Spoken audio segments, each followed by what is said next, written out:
So yeah, I've been super busy lately, with my new project, and another thing that I'm so obsessed with is going to Japan. Japan is such a culture, the aesthetics, everything, just um, uh, everything is so beautiful. Have you been?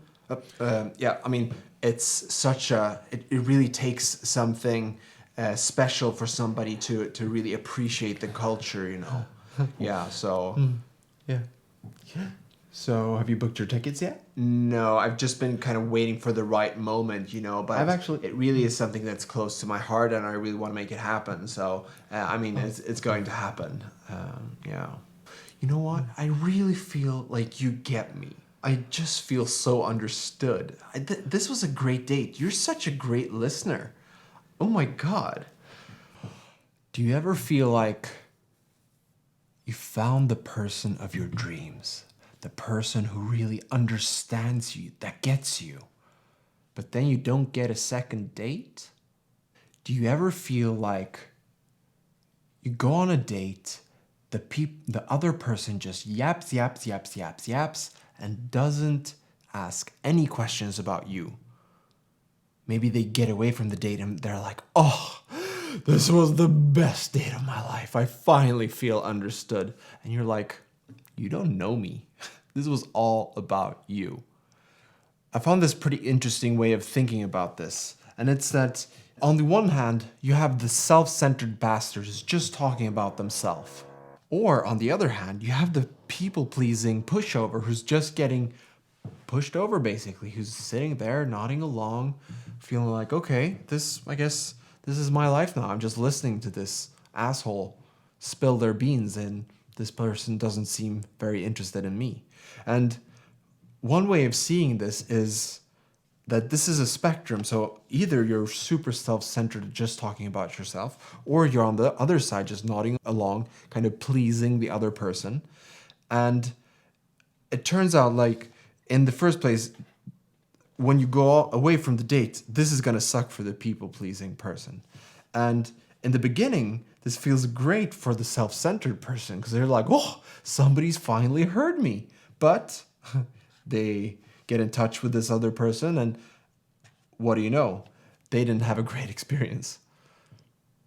So is something that doesn't really work for either person. So what's wrong here? I mean, maybe there's something in the middle here of a balance where it's a give and take, that you both listen to the other person and you show interest in the other person. So for me, I think I've been the more self-centered person, really thinking about myself and really coming from a place of not being very confident in myself. And that made me feel like I had to boost myself. And if I had somebody who listened to me, a people pleaser, then I would be like, oh, somebody likes me. That's nice. And I might kind of want to go into a relationship with a person like that. And on the other side, we have the people pleaser who, yeah, they're maybe also doesn't value themselves very highly, and then also finds a person who they can connect with and get their needs met in a kind of dysfunctional way.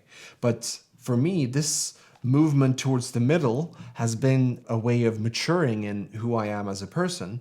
And who I am right now is somebody who is really interested in how other people are perceiving the world. And for me, it's not at all interesting to find a people pleaser, because that's just going to be a pushover, somebody who doesn't really show that much personality. I wouldn't be interested in a self-centered person just talking about themselves as well.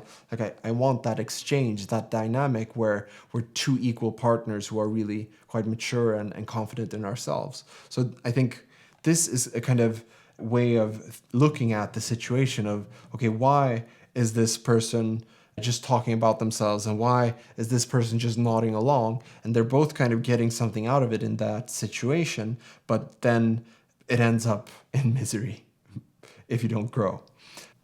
Share your perspective. Do you feel like you're the self-centered bastard, or have you been? Can you identify as the self-centered bastard or as the people-pleasing pushover? Who are you?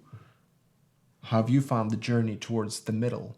Are you finding balance? And are you finding that you're attracting a different type of person who's also more balanced, more drama-free, maybe a more healthy dynamic in your relationship. I hope you do. That's the journey I'm on, and let's do it together. See you later.